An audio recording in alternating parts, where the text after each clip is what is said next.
Welcome to the 2011 State of the City Address and Luncheon hosted by the Oregon City Chamber of Commerce. We're pleased that over 140 people are in attendance this year, which demonstrates to me that our business community, our public officials, and citizens alike are taking an earnest interest in the future of Oregon City. In just a few minutes, we'll hear from Oregon City's Mayor, Doug Neely, to present his first State of the City Address. Good afternoon. I'm Amber Holbeck, Executive Director for the Oregon City Chamber. This event today is being recorded by Willamette Falls Media Center and will be broadcast to the public via local cable access. Thank you, Melody Ashford, manager of Willamette Falls Television, for making this possible. We're fortunate to have with us a number of distinguished guests representing various levels of government and public service. Please stand when you're introduced and remain standing. And will the audience please hold your applause until all have been announced.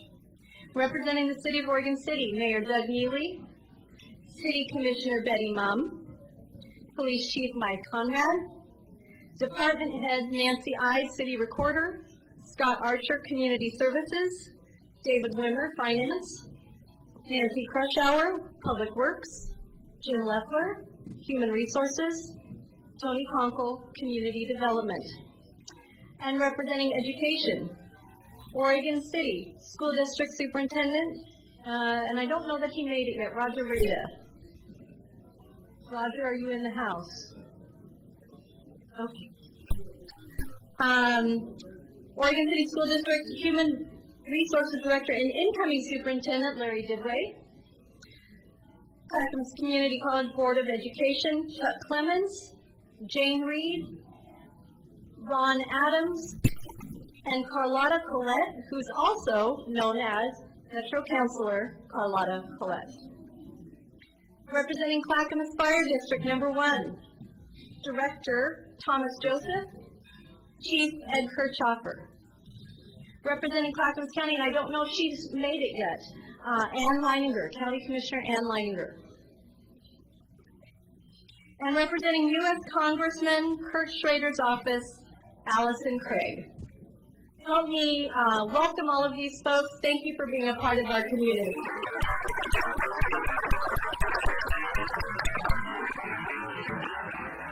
And at this time, it is my pleasure to ask our Oregon City Chamber Board Chair, Hope Luce, from It Figures Bookkeeping and TLC Carpet Cleaning, to join me for some special introductions. Thank you, Amber.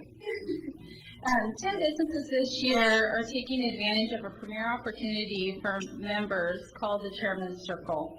A maximum of 12 chamber members every year may join the group. For one payment-inclusive donation, these members are highlighted as supporters throughout the full range of chamber events all year long, which provides an alternative to sponsoring event by event.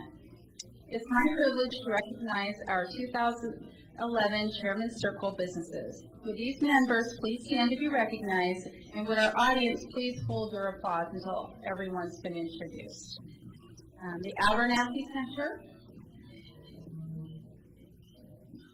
Accurate Collection Service, BTT, Danielson Hilltop Mall, Lewis and Clark Bank, Oregon City News, Providence Willamette Falls Medical Center, and West Coast Bank. And unable to join us today is B&B Leasing, Oregon City Garbage, Community Solutions for Clackamas County. Thank you for your generosity and partnership.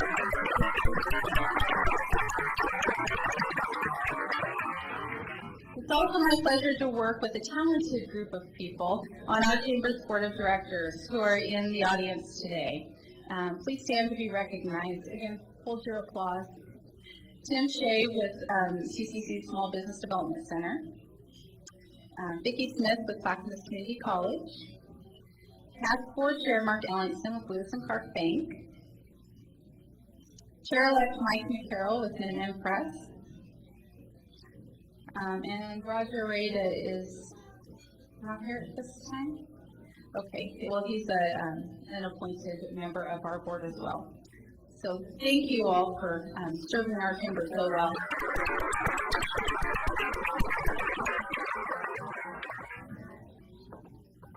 Thank you, Hope. I sure appreciate your leadership and your dedication to Oregon City. And I'm pleased to recognize today our presenting sponsor. Thank you, PGE, for stepping up to support Oregon City's State of the City Luncheon and caring about what happens in Oregon City and around the region. Portland General Electric has had a long-standing relationship with our area since their longest-running hydroelectric plant or project, the Sullivan plant, was completed at Willamette Falls in 1889. Over the years, the relationship between PGE and its constituent communities has grown even stronger. And with us today to bring greetings on behalf of PGE is Sunny Radcliffe. Sunny was appointed Director of PGE Governmental Affairs in January 2010 and oversees Portland General Electric's federal, regional, state, and local government policy matters. Sunny's responsibilities include public policy development and analysis relating to a variety of government entities, including the Oregon Legislature and the United States Congress. In her 10 years with PGE, she's provided leadership in developing and executing successful public policy positions on behalf of customers and employees, shareholders, and community. Sunny serves on the board of the Volunteers of America, the Northwest Energy Coalition, and volunteers with the Portland Symphonic Girls Choir. She holds a Bachelor of Arts degree in Political Science from the University of Washington and a law degree from Northwestern School of Law from Lewis and Clark College. Here in Oregon City, Sunny's been very involved in the Willamette Locks Oregon Solutions project team, an effort that actually secured $1.8 million to restore the locks for transportation and recreational use. Help me welcome Ms. Sunny Radcliffe.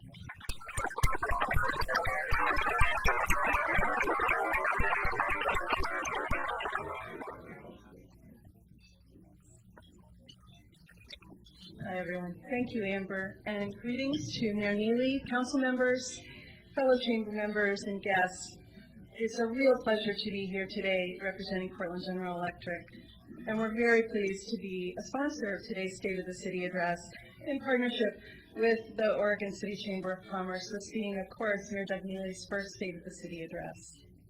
I would like to take a minute to introduce my coworkers who are eager and excited to be here with us today and who work hard to take care of all of our Oregon City customers. Christine Dunn, if you want to wave, is our Central and Eastern Regional Manager. Bill Mullenberg, General Foreman at our Oregon City Line Center. Patrick White, Key Customer Manager for the City of Oregon City. Garrett Harris, Energy Efficiency Specialist. And Annette Madsen, who is our Government Affairs Liaison to the City of Oregon City, and well known, I know, to you all. She's also the chair of the Chamber's Government and Economic Affairs Committee. And just arriving, Scott Guptill, who's with PGE. So much for a quiet little entrance. Who is with our Corporate Communications Group and is a member of the Clackamas Heritage Partners Board of Directors. On behalf of myself and all of my coworkers at PGE, we would like to take this opportunity to thank you for your business and for all that you do to make Oregon City a great place to live and work. I think you're probably well aware we have a very long and rich history with this community, and we're very proud to be a part of it. PGE started here at Willamette Falls 122 years ago, and was the site of the first long-distance transmission of electricity in the United States. Despite what Niagara Falls claims, we know this to be true. And today, we're still here. Our office on Warner Milne Road has been there since 1950, and about 115 of our employees are housed there.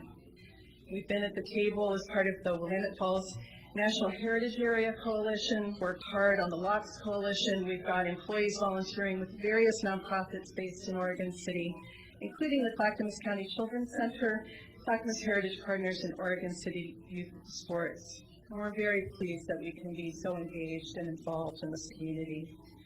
Of course, we've grown a lot over the last 122 years. Today, our service territory encompasses the state's economic engine, accounting for 70% of the state's GDP.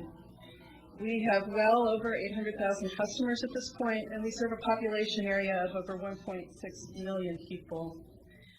And as the communities we serve continue to grow, we've been addressing how to best deliver and plan for the future energy needs of our customers. The challenge, of course, is to generate and deliver electricity to this growing population in an increasingly sustainable way, keeping in mind that the decisions we make now impact people's lives for decades to come. And in planning for our customer needs, we are focused more than ever on trying to align our decisions with our customers' values. One priority is that we provide safe, reliable power at a reasonable price. We're very well aware that businesses care about the size of their energy bills, and that keeping our costs contained is one of the ways we work to contribute to the desperate need in our state to attract and grow business. In energy efficiency, I want to take a minute to highlight, is one way that we're really striving to meet growing energy supply needs. We're working with the Energy Trust of Oregon to do outreach to businesses, letting them know about rebates and other assistance currently available to them. And I'll just point out Garrett again, if you wouldn't mind waving. Garrett specializes in lining up business customers with those programs. There's a little form on your table. If you're interested, you could fill that out and give it to Garrett today, and you can make arrangements for an energy efficiency consultation that can really be quite valuable and provide good, useful information. Energy efficiency doesn't do it all, of course. People are also thinking about how we keep the lights on and protect the environment and deal with the state's renewable energy standard, renewable resources being very much on people's minds. To that end, we're increasing our renewable resource sources. We completed last year construction of our Bigelow Canyon Wind Farm, which is out in Sherman County in eastern Oregon. It's the largest renewable project in our power portfolio. It's about 450 megawatts, really quite substantial. And well, you can't talk about renewables without mentioning hydro, of course, since we started here at Willamette Falls at the Sullivan plant. And we do have hydro resources throughout the state. They meet about 20% of our customers' needs. We have fossil in our fleet as well, gas and coal, and you may be, who's not aware, I suppose, of our Boardman plant and the Boardman 2020 plan. Folks worked very hard over the past year to come up with a plan to take that plant off coal by 2020, and we had a great deal of help and support from people throughout the state and certainly here in this area. So we appreciate all of that help, and we're pleased to say that at the end of the day, we do have a viable plan. We're just waiting for federal approval, which we do expect to come in May. And we'll be working with a wide variety of stakeholders on what will replace that resource, trying to make sure that what we bring on is sustainable and cost-effective, because we're always concerned about rates and keeping costs reasonable for customers. All that said, we plan to be here for another 122 years, partnering with you all and folks throughout our service territory. We really look forward to collaborating with Mayor Neely, the Oregon City Chamber, and all of you, the business community, as we work together to ensure Oregon City's and the region's economic engine continues to grow, that we see an increase in businesses, an increase in jobs, and an increase in prosperity for everyone here in this region. Thank you so much for working closely with us towards a more sustainable energy and economic future. And I'm really pleased that I've had this opportunity to be with you. Thank you so much.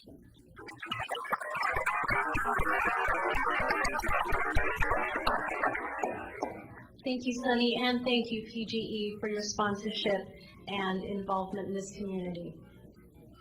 Before we move to the main attraction, I want you to make note of the index cards on each table. Please neatly write any question you might have for Mayor Neely, city staff. I see the Snickers. Let's keep it on point. But otherwise, our staff, both Julie and Karen, will go around and pick up cards from you. If you have them, if you have questions you'd like to ask, just kind of wave it during the speech, and they'll come around and pick it up. Mayor Doug Neely has been an Oregon City resident for 21 years, along with his wife Beth. Together, they've been married 48 years. The heritage of this community is clearly important to them as they chose to live in a historic home, the Howell House, and were involved in such activities as the Old Home Forum, Oregon Trail Foundation, and McLaughlin Memorial Association, to name just a few. Beyond his extensive involvement in Oregon City, Mayor Neely has a rich work history. As a statistician, he made contributions in agricultural research for developing countries, specifically some in Asia and Africa. He is a professor, I think, at Portland State University. No, he's not. He teaches classes, though. He teaches classes and owns his own business, International Statistical Training and Technical Services. He's a graduate of Grant High School in Portland State University, and finally received a PhD in statistics from North Carolina State University. Ladies and gentlemen, it is an honor to introduce to you Mayor Doug Neely to present his first State of the City address.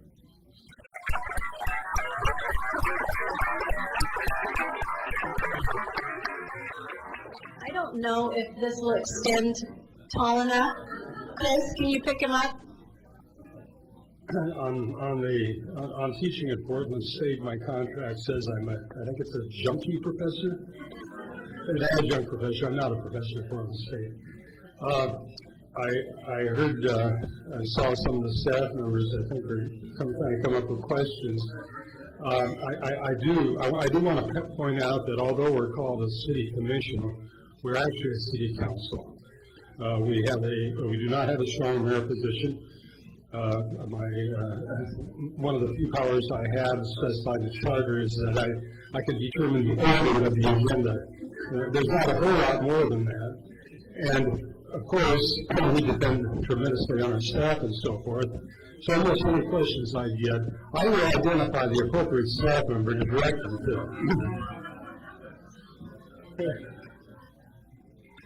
If I get one from one of the staff members about their own department, I'll be sure to direct it right back to that particular staff member. Of course, the concern I think the public would have about the city is the kind of services that are offered, and also the financial condition of the city and the ability to provide those services.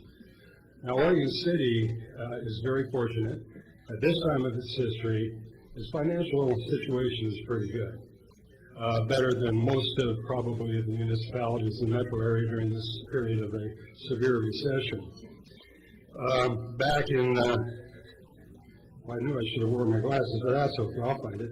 Back in 2005, excuse me, about the time, just shortly after Alice Norris took the reins of the government by becoming mayor, it was identified that some major things had to change in Oregon City, and one of them was to try to seek additional funds.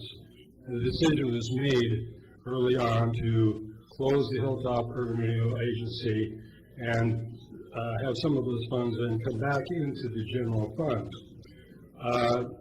There were major cuts that were made in services during that period of time. The library's hours dropped from, I think that was close to 60 hours per week, and dropped to 23. We had to let certain staff go, which affected really our the ability of what was then called the Citizens Involvement Committee, and also the neighborhood associations didn't get the kind of support they had because we had to reduce staff during that period of time. We went out about, we went out for a levy about 2007. It wasn't a levy, it was an annexation request from the residents to annex the Fire District 1, Clackamas County Fire District 1 for services. We had a contract with them, but those funds were insufficient to keep long-term fire services. When we did that, we told the residents that the city would still levy amount of money in excess of what we had when we had the fire services, but that we tried to limit that to less than 99 cents per thousand. So the annexation passed by well over 2/3 support, thanks largely to Alice Norris pulling together a team to go out and deliver the message. Later on, we had the county was running into fiscal problems and decided to put through the formation of library districts. And this went out to the people to put library district funding on an independent level. And the administration of those library districts would go back to the city jurisdictions once they came. Well, Oregon City, that passed also by 2/3 vote, and Oregon City is actually the center of the largest district, both in terms of population and in terms of area, if I'm not mistaken. I'm not gotten a nod, so I'm not mistaken. When this passed, when we were able to really stabilize our funding and actually had some increased funding for some of our services, one of the areas that we focused on was police services. And we had, from 1980 really until about 7 years ago, our police department was right around the low 30s, and the services per 1,000 were extremely low. We've been able to add 7 new police officers to the force. I was honored to be able to swear in the 40th police officer at my first council meeting that I was at. I like to do that kind of stuff. Anyway, we had two of those positions were funded by a federal, what we call the federal COPS grant. One of those positions was actually funded by TriMet, and then the other 4 positions came out of the general fund. So there's been a tremendous increase in those particular services. There's other things that happened that occurred. One of them was that the chief decided to have a different structure in terms of the way the police services were provided. And he recommended, and the commission recommended to the commission accepted what was essentially a 4-day, 10-hour shift rotation on the police services. And this permitted a large overlap in time for police services between the 2 shifts when we have the most serious crime problems in the late night period of time. And it's been very, very beneficial to the city. Now, the police services, they were very confined in their facilities, and of course, as you know, and I'll come back to it later, we did go ahead and build a new city hall, and for the purpose of getting our city staff into an area that was more suitable. Many of our senior staff were located in trailers behind the city hall, old city hall, that people would see from the front, but I don't think it was recognized the kinds of buildings that our staff were centered in. When we moved, there was able to do some expansion of the police department, not as much as we were hoping because of mandated conditions that needed to be dealt with in terms of the police department. That permitted additional storage and various other things that could be done there, and also the improvement of the area in which the police services were provided. The new city hall, and I hope everybody has seen it, was basically funded out of urban renewal funds, and that was a controversial situation, but we've been in a city hall that was really insufficient in terms of quality for the city staff. We subsequently moved there, and we had far better conditions for the city staff, and we also were able to develop a area for storage of records that we hadn't had, a centralized area of records that we had not had before. The City Hall, although we moved into it more than a year ago, this last year got recognized for LEED certification. That was silver, I believe, getting a nod there. And those activities were important, and although we still have insufficient space, I think, for our police officers, our housing situation for our staff is far, far better than it was before. moving into the city hall, our city recorder was responsible for a lot of the organization of the things that occurred there. And in that period of time, we've gone ahead and we've gone to a more sustainable situation. We have web streaming, and this web streaming services not only the city commission meetings, but many of the advisory committee meetings. It's being extended to what is now the Citizens Involvement Council. Because of that funding, because of the commitment, we've been able to give greater strength to the neighborhood associations and to the CIC than they had before. We also have a website that people can go to. And we've also moved to a paperless, moving more and more to paperless activities. I probably was one of the few people that demanded for a while that I get paper copies of the agenda and all the items that were on it. Well, a couple of us were still on the learning curve, but we're now all using the access to the website to go ahead and read our documents, working on them both at home and then, of course, in front of the city committee chambers. We bring up those documents before us. In terms of, and that was thanks. Many of that was thanks to our city recorder, Nancy I. We've also had the paperless activities going on in terms of online job applications for positions in the city. This is under under Jim Leffler's position, where he is the human resource director, and we also, in terms of those job applications, able to trace down the various recommendations and so forth associated offline.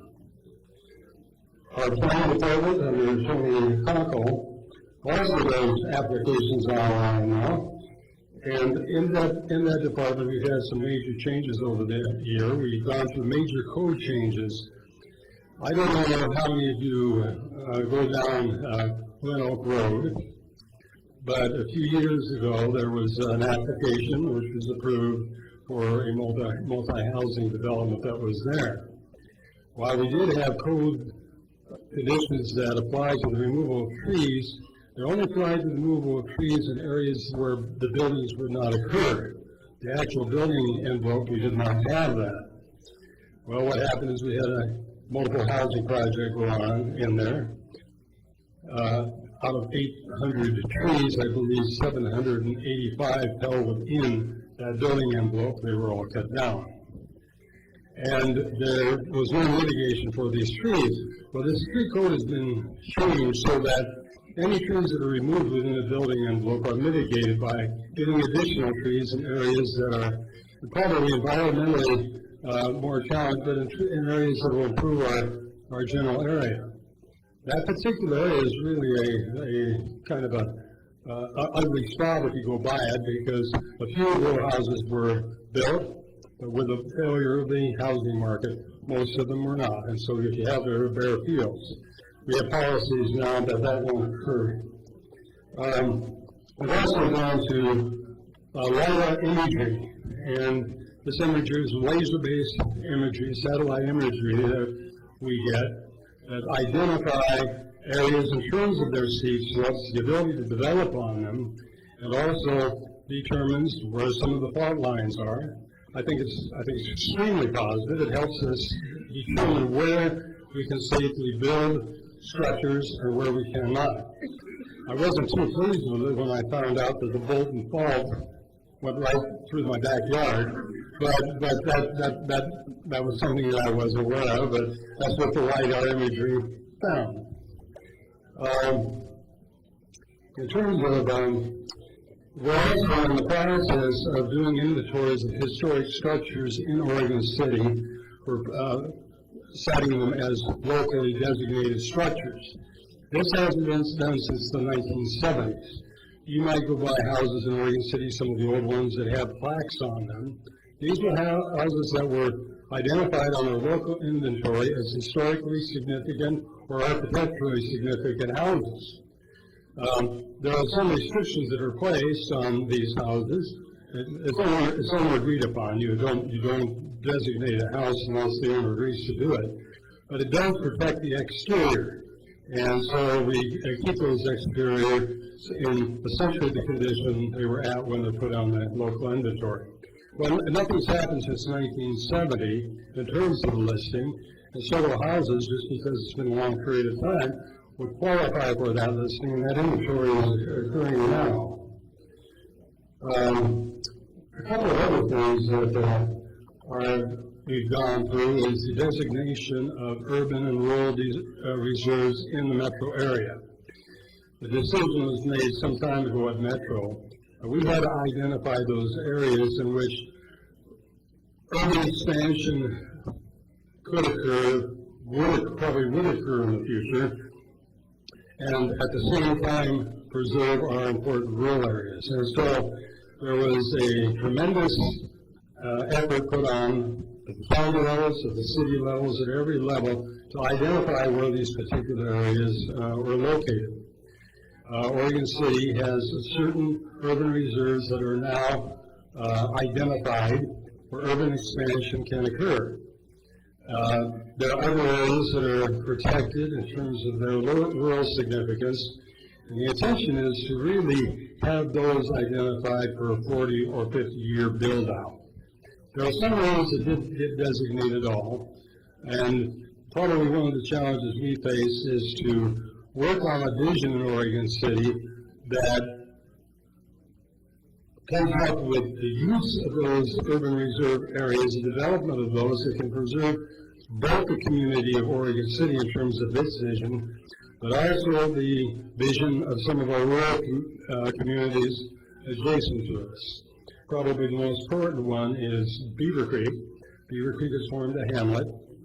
Beaver Creek wanted to be designated as a rural reserve, but there's sufficient amount of housing, residential type housing in that area that put it at a classification that the decision was made that couldn't happen.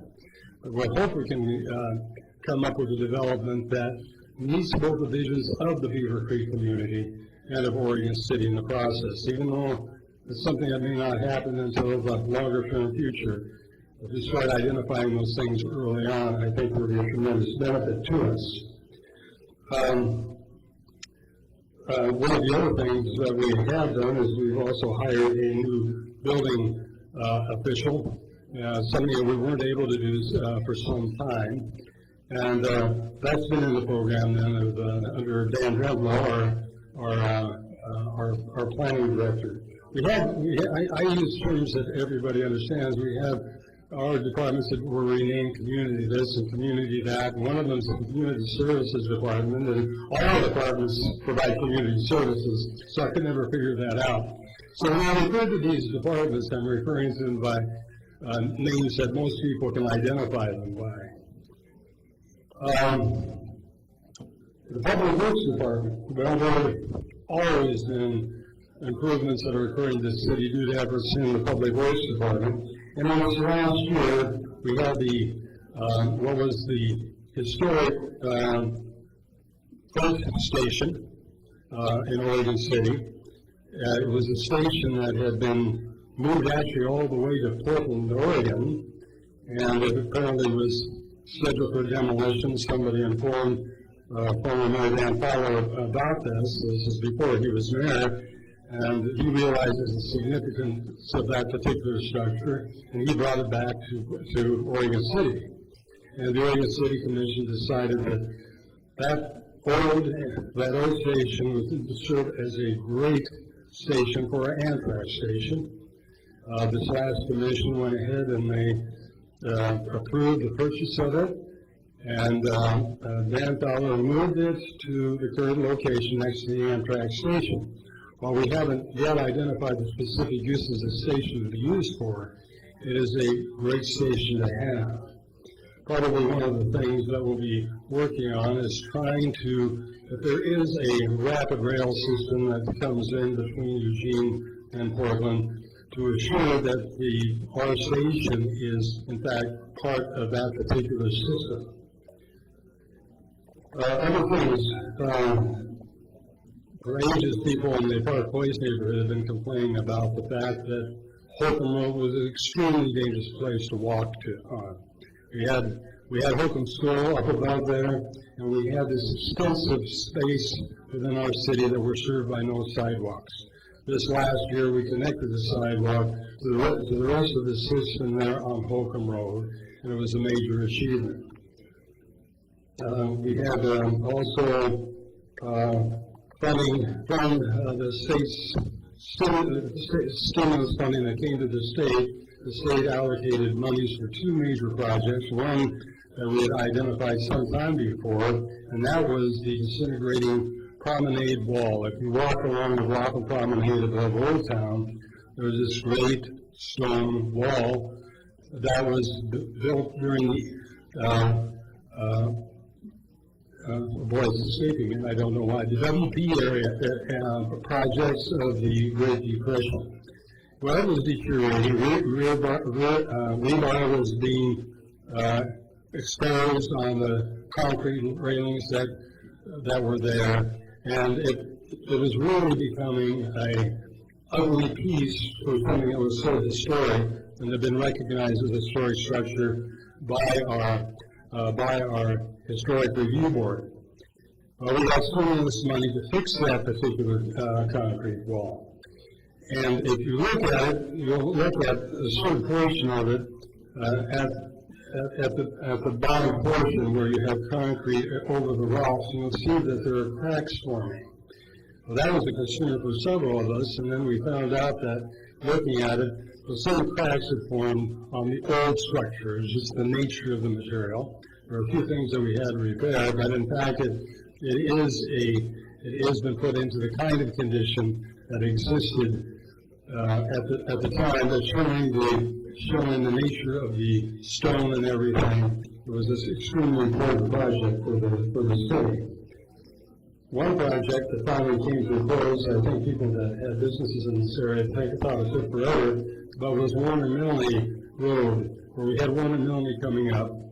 And then when you came to Warner Milne Road, down to Malala, if you wanted to continue on to, for example, Bank of the West on Malala, you had to do a jigsaw movement in order to do it. We are now aligned. The projects in many of these areas take longer than people anticipate. And one of the reasons that's true is that a lot of the other infrastructure there is not always well identified in terms of where the old sewer pipes, the old water lines, and so forth are.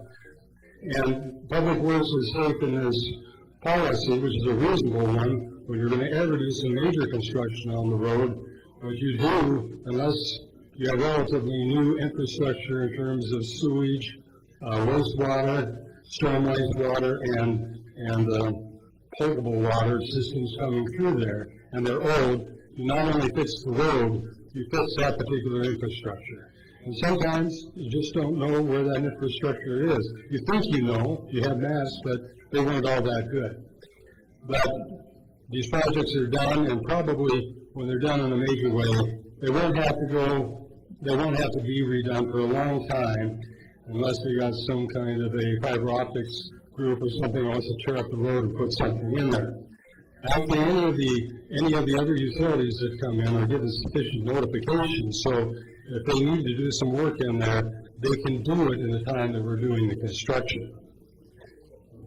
The other important thing is projects that are coming on with our pavement improvement maintenance fee. Those of you who get utility bills from the city saw that utility jump up a year or two ago.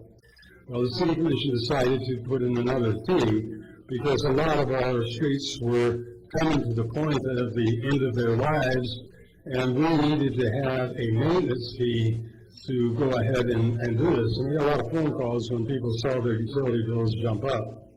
But when I was doing a little bit of campaigning this last year, I went to one house and he came up and he said, "Well, I'll tell you something. That maintenance fee really irritated me. But then when I saw what they were doing to Leland Road, I didn't think it was such a bad idea." So we've got this major project that's still ongoing, but a major pavement resurfacing and formation of curves and so forth along the road. And we were able to do that at this time because of that pavement maintenance fee. Another major project that's coming on is due to the Oregon's Jobs and Transportation Act, in which a lot of funds were directed to what's called the Jug Handle Project. And this is a project that will reconfigure the intersection of Washington Street and 213 in such a manner that it won't have to be signalized anymore. People can get onto it and off of it, basically through right-hand turns. It's kind of like Cloverleaf, except Washington Street is going to go under 213th Street. It's going to be a major period of construction. Most of it will be at night. It's going to be over, I believe, about, is it 2-year period? Is that correct, Nancy? Yeah, Nancy Fish, our Public Works Director. It's about a 2-year work project. They're going to schedule it so most of the traffic will not see this construction equipment on the road during the normal cycle. There will be a period of time putting Washington Street under that they're going to have to bring in a bridge. It's going to be a prefabricated bridge. And we are told it's only going to take 4 days to put that bridge in place. So there will be a period of time over a year from now when, in fact, that access to 205 will be closed, but I think the others will be directed to get in that on a weekend period. So we'll minimize the impact on that. A lot of people have been saying, well, gee, you're doing your Arch Bridge closure, you're doing this 213 all at the same time. Well, the Arch Bridge closure was a decision that was made a long time ago to improve the various old bridges in the state. That project is also going to be approximately 2 years project, and they're going to overlap substantially. But we're going to use that period of time in very constructive ways. We received will receive a total of $2.5 million for Main Street, in which we're going to make it more pedestrian friendly, more bicycle friendly, and also convert it into a two-way street. Now, a lot of the concern, legitimate concern, has been about, well, what about parking on Main Street when you do that? We had a parking study done, and it turns out in the final completion of that project, which will include, in terms of parking allocation, will include the other streets going onto Main Street 8 and so forth, that we'll actually have an increase of 3 or 4 parking spaces in the Main Street area. Part of that parking study also indicates that we need to have more parking spaces up on the bluff. People accessing Main Street from the elevator and so forth can have parking above. We're also going to put in periods of time that are more some of the 8-meter meter parking that's now there will be converted to 2. We had a lot of the business owners saying if we had just simply had those spaces available so we get more cars through there in a given day, it'll be a benefit to the business. So this has been something that has been well thought out and well planned with input from the Main Street business community in the process. Mr. Rowland, good closure. The $2.5 million really, I don't think I'll have too much argument from our public works director that some of the projects that have come into Oregon City that involve the Oregon Department of Transportation, the Oregon Department of Transportation has proved on some of these projects a very difficult agency to work with. The Arch Bridge is not one of those projects. They've worked with us, they've talked with us. Part of the $2.5 million, or probably most of it, is coming because they supported us making the appropriate developments on Main Street that we need to. So when the Arch Bridge opens up, it will make Main Street open up also. And they've been a tremendous agency to work with in this particular project.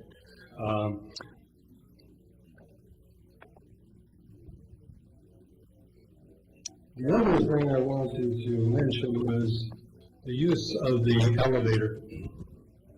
I served on the commission for up until last year, a period of 12 years.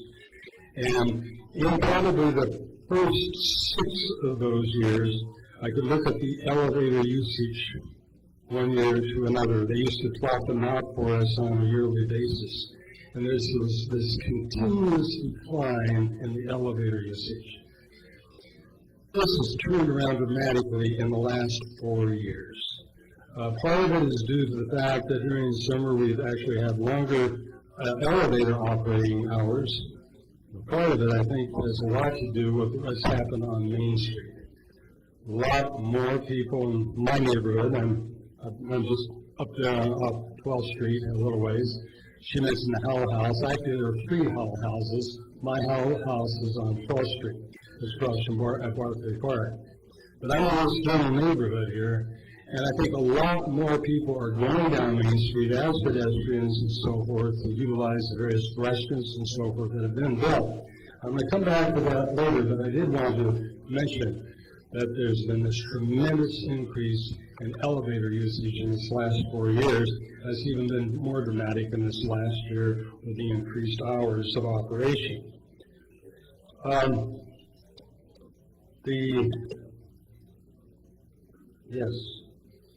One of the Parks and Recreation Department is Scott Archer. Scott Archer also serves as our assistant city manager. He is also responsible as our lead point person in our city hall movement. But the reason we originally brought him in was to be our Parks and Recreation director. He's done a tremendous job. And several things have occurred in this particular year. We've had an expansion of West Leland Park. It's a park that's located off of Leland Road shortly before it enters the county area. There's been an expansion of that area during that period of time. We've bought new land actually off of Glen Oak Road, just immediately south of the properties owned by the high school. It's going to be future park land. We'll go through a planning process to determine the kinds of equipment and so forth that needs to go in there. We received a grant from the state for improvements at Kenema Children's Park. It's a small park. We've also had the Metro working on it with us to part of the area adjacent to the park can also be used for city recreation purposes. We've had partnerships with Oregon City High School in terms of the construction of various facilities on some of our parks. The school has come to us with these proposals. It's been funding. We've approved funding for them through one of our grant programs that we have in the city. The other things that have occurred here, and they're really dealing with the non-partisan rec activities.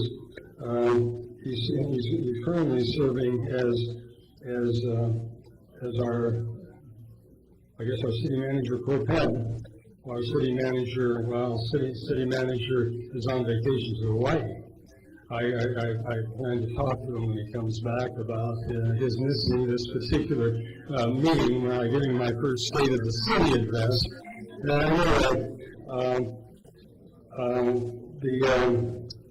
Under also his purview is code enforcement.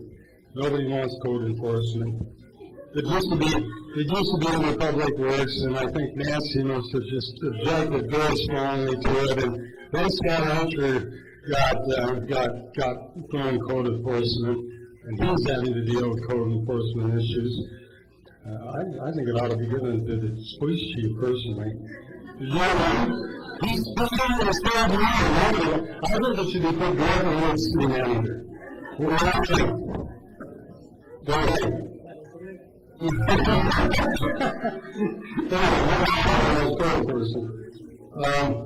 As an employee man for many of the projects.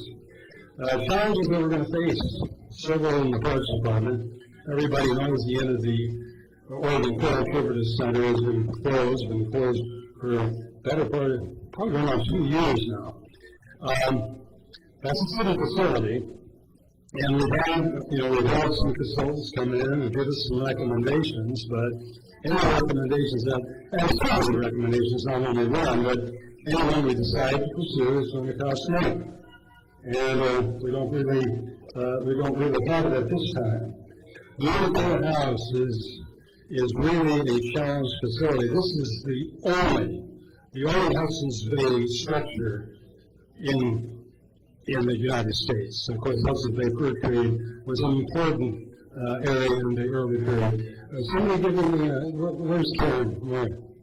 Yeah. I got how many minutes? I got 5 minutes. Okay. But it is an important historic structure. But, and it's a structure that John McLaughlin was built by, built for Dr. Ermatinger back in 1845, I believe it was. John McLaughlin said it was an inferior building it would not stand. Well, we want to make sure that he's still proven wrong, and it is having some difficulties, serious difficulties, that we've got to figure out how to address. And another challenge that we have here, of course, is the Carnegie. Carnegie isn't a challenge in terms of its structure. It's an excellent structure that was renovated I think probably something like 10 or 12 years ago. A wonderful structure, but one of the negative things that happened was that the Danielsons went ahead and proceeding after being a great landlord for us, we leased space at Danielson store for many, many years. I think we kept the lease level the same, but they had to go ahead and do something about the site. He was giving us warnings for a period of several years there, and we weren't doing anything about it. We were staying there. It was comfortable. And finally, noticing, I can't do this forever. That was essentially it. And we have not built another facility. We have stopped bonds to do so. We failed to do so. In any case, we had to move down to the Carnegie because we had no other site to operate off of. And even though it's operating in a smaller facility, most people are getting books there through online applications, and books are coming from different libraries and services. Still, 75 to 80% of the people using that library are still using it, even though they've gone to a smaller facility. One of the big challenges, though, is to find another facility. Eastman, for various reasons, did not work. I'm going to go a little faster here, but I'll sort of ignore here. Yeah, well, I'm going to cover that. What I do want to do is talk about economic development. Dan Drentwall is our economic development person, and we've been working very, very closely with the Main Street program and Lloyd Purdy. The Main Street program has been a tremendous program. Those of you who are on Main Street know that. Lloyd Purdy, our Main Street manager, has done an excellent job and is continuing to do an excellent job. We hope that we're going to be in a position to approve an economic development district so that this work can extend on for indefinitely ultimately, but at least for an extended period of time. And I do want to recognize him in many ways. I think it's Tuesday, the Marriott Hotel is being recognized by the Daily Journal of Commerce, where they recognize yearly major newsmakers in the last year in the region. Lloyd Purdy is going to be recognized at that particular ceremony.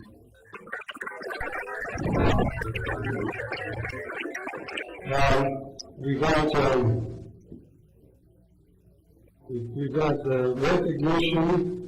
I think only 2 nationally recognized downtown sites in the state of Oregon that are recognized by a federal program in terms of Main Street programs. And the state of Oregon, I'm going to stand up. Are you here? Okay. He gave me a handwritten note here, and I thought I could read it, but I can't. But the other recognition that we received was that for the Mansfield program.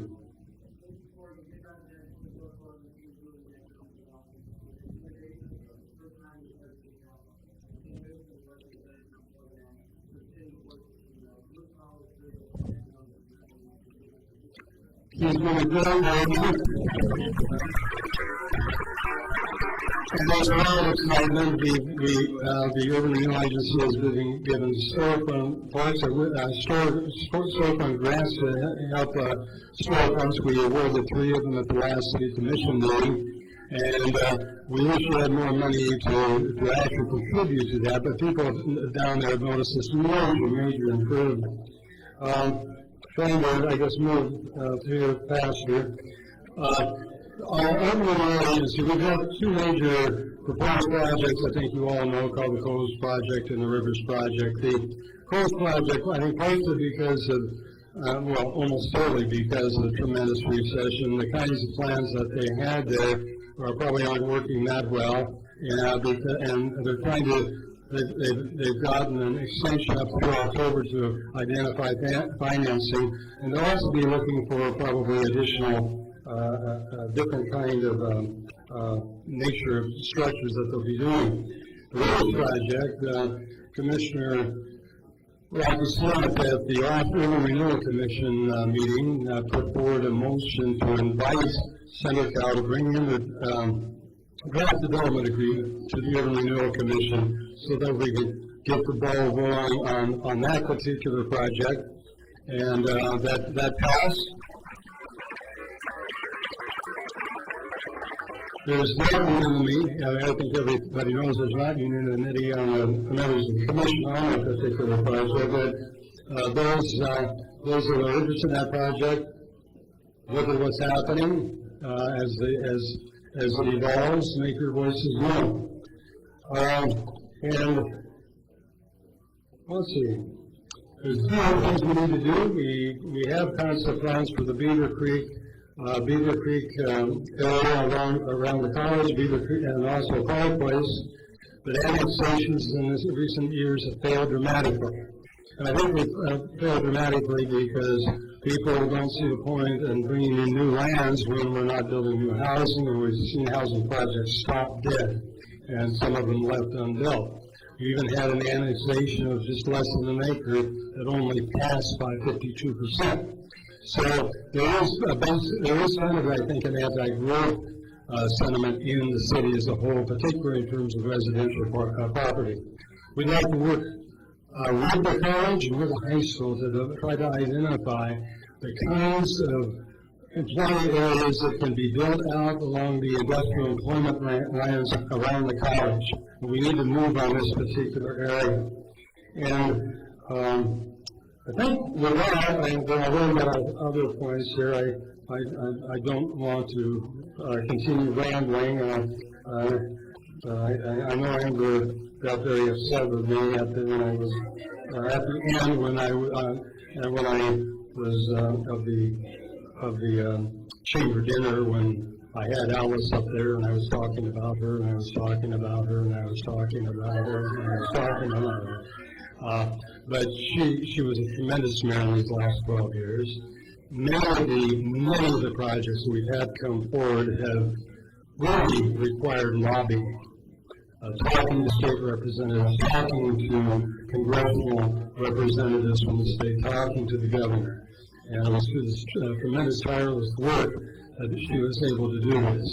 And even though she chose not to come to this particular event, I just want to know she's been a tremendous mayor. And I hope everybody recognizes her input. I should say, I mentioned all the departments and so forth, and I was trying to figure out what to say about David Frazier, our city manager, especially since he wasn't here. But of course, these projects are coming forward under his direction and so forth, and he has made this tremendous effort to get the Citizen Involvement Council going again, our neighborhood associations. He has senior staff members attending these meetings, so we get direct feedback on the issues to him that these are going on. So that put me off. And anyway, I don't know. What I was trying to do, I was trying to solve for time. I figured if I took up enough time, there'd be no more, I wouldn't have to answer these questions that are coming this morning. Thank you.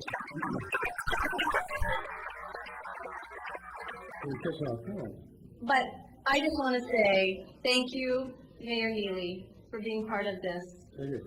addressing this body and frankly, everyone in the city and taking a leadership role for our city. Thank you very much. Act like that. Mr. Neely, Mayor Neely, after the rivers, oh, no, I should do this one first. What do you see as the steps that need to be taken in order to approve the Rivers project? It's simply the fact that some of our commissioners that ran on an anti-rivers platform. I don't think that'll be the major obstacle. I think one of the major obstacles is going to be to those people that in general in the city oppose the Rivers project to explain the kind of financing. It's going to be a partnership between the city and CenterCal to be able to go forward on this. The citizens, of course, were contributing to that landfill for many, many years, so we're all responsible for the problem that's there. And we're just going to have to recognize, in order to make this a buildable site, the city is going to have to invest money. But the money that's going to be invested is not money, tax money that we are currently paying. It's going to be through the increased tax increment that occurs at that site. The taxes that, in fact, are generated by this project. And I think a lot of the opposition does not, well, I'm not talking about the commission opposition, but the opposition in the city on the part of citizens doesn't recognize that fact. And I think there's an educational process that has to be gone through, and I think that's one of the challenges that we're going to strive to meet over this period of time. Thank you. And this next question is nicely timed, but it was from two different tables. After the Rivers is developed, how will the city partner with the Chamber and Main Street to promote the entire city as an economic destination? Actually, it's been kind of interesting because we've had several businesses that come forward to support the Rivers project.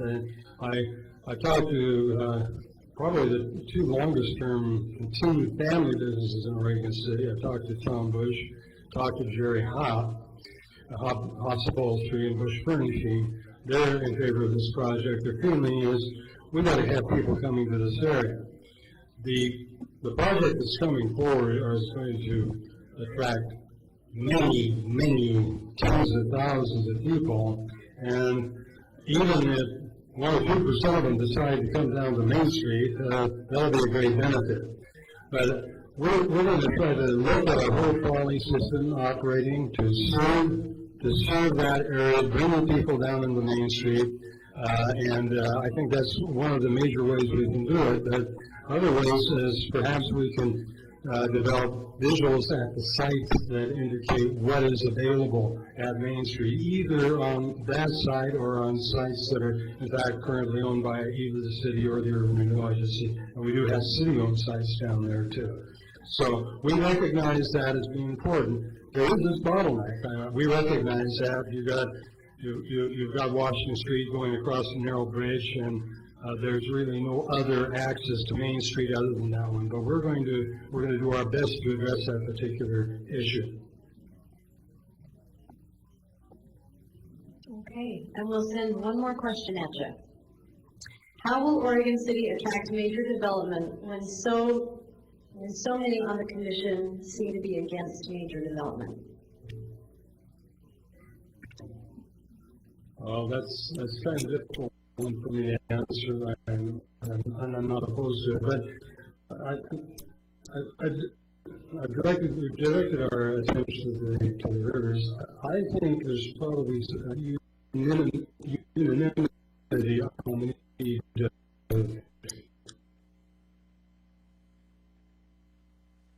plans around the college. As opposed to us we're, we're working with the college. We're